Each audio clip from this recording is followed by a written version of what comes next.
Man, oh man! Gota does it again! If you're a huge One Piece fan, you're gonna shed some tears for how hyped this chapter is. In this chapter, we'll discover the genius move that Vegapunk made behind Saturn's back, the truth that shocks Bonney, and why Kuma's promise to Bonney has been fulfilled. And in the later part of the chapter, we'll finally find out who shows up on Egghead Island. Believe me, Oda threw a curveball and made our guesses all wrong. So watch till the very end of this video of this peak chapter for the reveal. One Piece Manga Chapter 1106 titled Always By Your Side. The cover page of the chapter shows Nico Robin and a crocodile at a beach. Robin gives a seal of approval on the cute clothes she made Crocodile wear. Could this be a hint that Robin was Crocodile's stylist? I don't know if the pun was intended or not. A crocodile wearing Lacoste clothes seems pretty intentional to me. The chapter continues where we left off in chapter 1105. An enormous ship is fast approaching Egghead Island. The pirates on board the ship see the destruction of Egghead Island, and massive explosions happening everywhere. One of the pirates says that just like the newspaper had said, they're really going at it. If you're wondering what the newspaper article was about, let's quickly go back to chapter 1074. Morgans received a call from someone. It was revealed to him that the world government intends to kill Vegapunk, the world's greatest genius. However, due to Vegapunk's popularity by developing energy to light up towns all over the world, that decision by the world government was a miscalculated one. Fortunately for the world government, Morgans has his own ideas. To Morgans, news has never been about facts or fiction. It has always been about entertainment. As he finds out that Luffy is on Egghead Island too, he decides to twist the information. He instructs his staff to write about Luffy taking Vegapunk as hostage instead of the actual truth. The scene shifts back to the island where Luffy is. He's still lying down in front of the vending machine and is still surrounded by the Marines. Luffy is done resting. He begins to take a deep breath and quickly digest all the food he had eaten. The Marines are shocked that he could digest all that food quickly. One of the Marines questions if Luffy is even human, while the other adds that Luffy may gobble them up if they get any closer. Moments after, a cannon lands near the vending machine. The Marines are now surrounded by flames. It's getting more obvious to the Marines that they can't stay on the island much longer. One of the Marines orders the rest to compose themselves. So long as they can put the sea stone cuffs on Luffy, they do not have anything to worry about, even though Luffy is an emperor. But Luffy is smiling. As they begin their countdown, Luffy grins. His hair changes and transforms into Gear 5. At the coast of Egghead Island, several battleships continue their attacks towards the island. The Marines stranded on the island continue to run towards the ship. They believe that Egghead Island is done for as the battleships continue firing cannons on the island and blowing people up in the air. One of the captains orders the Marines not to stop and continue their barrage. The scene shifts to where we left off in the previous chapter, with Vegapunk looking towards the sky. Atlas, Frankie, Kuma, and Bonney are falling along with the remnants of the hypercapsule that was slashed by Kizaru. Vegapunk calls for Atlas through his communicator, while Saturn, growing more impatient, orders the pacifistas to shoot down the pathetic family. The pacifistas prepare to fire their lasers towards Bonney and Kuma. As Bonney, Kuma, Frankie, and Atlas continue to fall, Vegapunk instructs Atlas to let Bonney know something. Something that only the Vegapunks know about. Sanji continues to skywalk towards Bonney and Kuma. As instructed, Atlas reaches Bonney to tell her something. Bonney was shocked by what she had just heard. The secret that only the Vegapunks knew was now passed to her. A moment later, as the pacifistas on the ground have charged their lasers and are about to fire, Bonney shouts, "Daddy, please don't shoot!" Help us escape alive instead." Bonney looks to the pacifistas for some sort of reaction. She thinks it's impossible for the idea to actually work.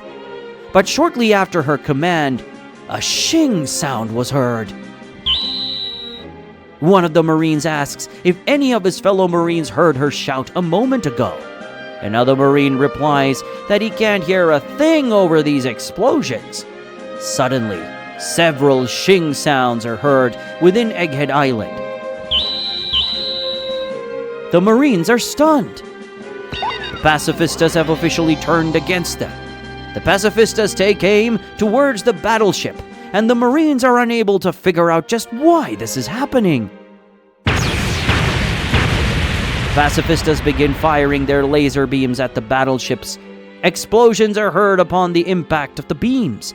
One of the Marines on the ship yells that the pacifistas have gone rogue. This entire battle has taken yet another turn. Saturn turns his attention towards Vegapunk. Saturn has dark and sinister eyes as he realizes that Vegapunk had betrayed him. Vegapunk starts his monologue as the Marines freeze in complete fear as the pacifistas attack them.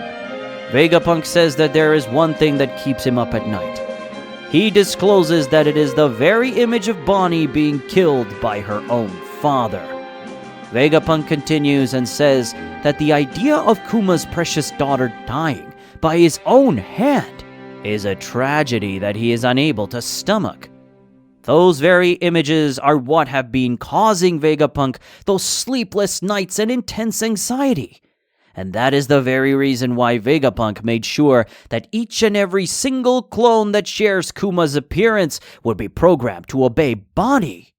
Vegapunk continues his monologue while the pacifistas continue their rampage. Vegapunk says, "Bonney, they will prioritize your orders above all else, even commands from the world's overseers. It does not matter if the entire planet is against you. Your father Kuma will always, always be on your side. That was the one selfish liberty I took, and I knew this secret would have consequences." My fellow Nakama, this is why Vegapunk is a genius. We saw the command hierarchy in Chapter 1091. The authority chip holders came last, followed by Sentomaru, Vegapunk and his satellites, and the gorosei. And now Bonney is above the gorosei in the command hierarchy because of Vegapunk's 5-head strategy. Bonney just got an army of pacifistas under her command. This is a massive step forward towards victory on Egghead Island. As we were reminded in Chapter 1092, whoever controls the pacifistas wins. Vegapunk also proved that this so-called man of science is nothing but a fraud. In Chapter 1102, Saturn demanded that Vegapunk erase Kuma's individuality completely, and if Vegapunk doesn't, he will not be forgiven. Saturn then says that he is a man of science, and that any attempts to deceive him will fail.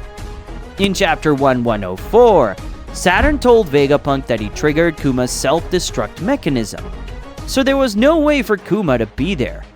But soon after, Vegapunk confesses that he did not install a traditional self-destruct mechanism. And now, in this very chapter, Vegapunk has successfully deceived Saturn once again. This so-called man of science failed to see the deception of Vegapunk, and now he's enraged. At that very moment, without a hint of hesitation, Saturn savagely stabs Vegapunk in the chest with one of his legs. Vegapunk begins to lose consciousness. He knew that the betrayal of this magnitude to the world government would be met with no mercy. Bonney is shocked by what just happened and screams Vegapunk's name. Frankie curses as his idol collapses to the ground. Saturn's patience is non-existent now. He orders Kizaru to eliminate them all and demands that Kizaru be quick about it. Kizaru moves at the speed of light and begins firing light particles in their direction. Sanji deflects one of the beams, but due to the sheer number of light particles firing at them, some of the beams pierce through them. Kuma, Sanji, Frankie, and Atlas are forced to succumb to Kizaru's powers. Kizaru closes in on Kuma and Bonney with his light sword. He brings it up over his head with a two-handed grip, preparing for a massive blow. Kizaru assures Bonney that it won't hurt, and that he will kill them both in one slash so they can be together. Kizaru is about to unleash a devastating blow to Bonney. But in that moment, when Bonney is helpless and all hope feels lost, Kizaru's attention shifts to Luffy's laughter. Before Kizaru could turn around or try to react, Luffy comes in with a sneak attack. All the way from the vending machine, a massive Gear 5 fist coated with advanced armament haki lands on Kizaru. Luffy stops Kizaru's attack as Kizaru crashes against the building. Through his actions, Luffy once again reminds Kizaru that he is 100 times stronger compared to 2 years ago. Bonney is puzzled. She can't believe what just happened and wonders if that was Luffy. Luffy is on the ground laughing hysterically. Now that he has had his snack, he's at full power, so it's time to have some fun.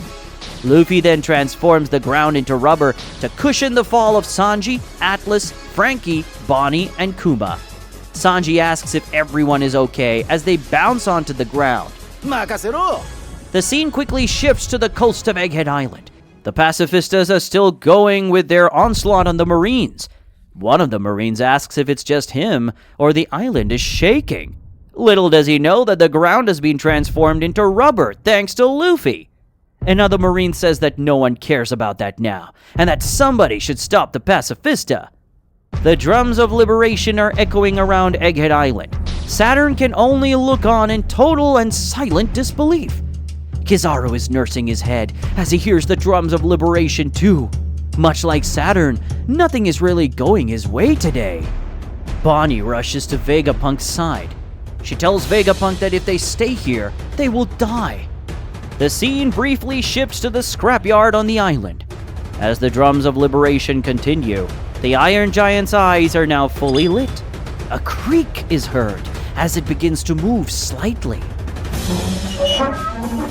The scene shifts back to Bonney and Vegapunk. Vegapunk begins to regain his consciousness as he hears the rhythm. Bonney hears the rhythm too and realizes what it means. Bonney then recalls the conversation she had with her father. Kuma told Bonney that he has always looked up to Nika. Kuma told Bonney that Nika would come along laughing to this rhythm. She recalls the time they danced together to the same rhythm that she is hearing now. Vegapunk looks at Bonney, and as he had expected, Bonney has yet to connect the dots. Vegapunk tells Bonney that it was like that for him as well. He had to see it with his own eyes to believe in what is true. Back in chapter 1102, Vegapunk asked Kuma what kind of future was Kuma dreaming up for that boy. Kuma told Vegapunk that Luffy's actions really moved him. Kuma knows that Nika is meant to be a legend.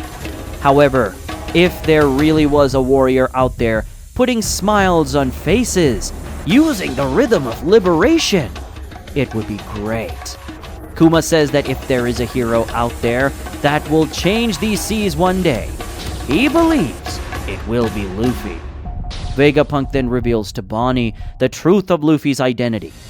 Vegapunk tells Bonney that the young boy, Straw Hat Luffy, that caught Kuma's attention is Sun God Nika. As Bonney gazes into the sky, she sees Luffy in Nika pose and laughing hysterically.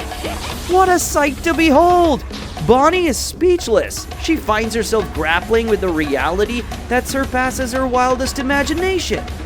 And all those stories about Nika that her father told her, after all those years sailing in search of her father and trying to find Nika, he is now right there, before her very eyes. Bonney is seen with tears about to fall from her eyes. Bonney, being overwhelmed with all the emotions, can only utter a word. Huh? Kuma's promise to Bonney has now been fulfilled. Kuma puts his faith in Luffy, and Luffy comes back as Nika to free Bonney too.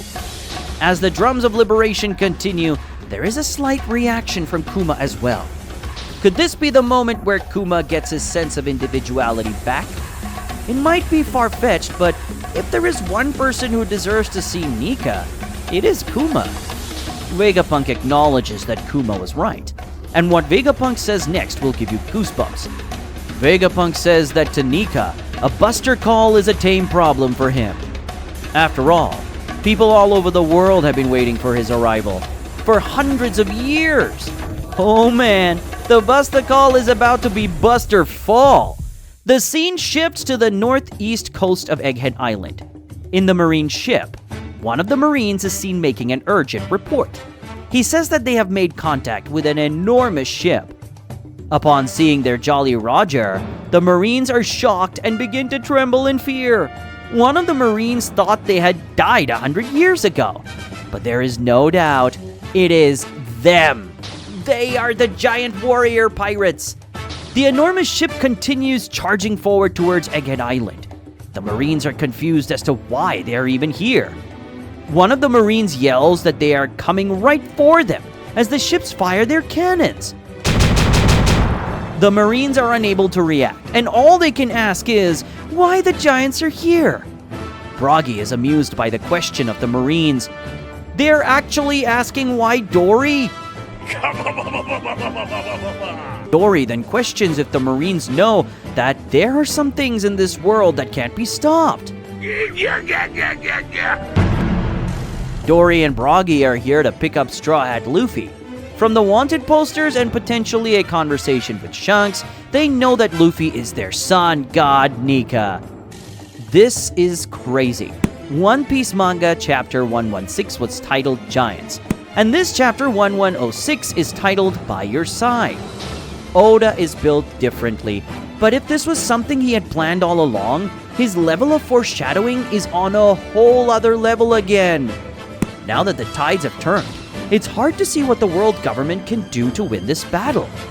Everything that has happened in Egghead Island has gone the complete opposite of what the Marines wanted.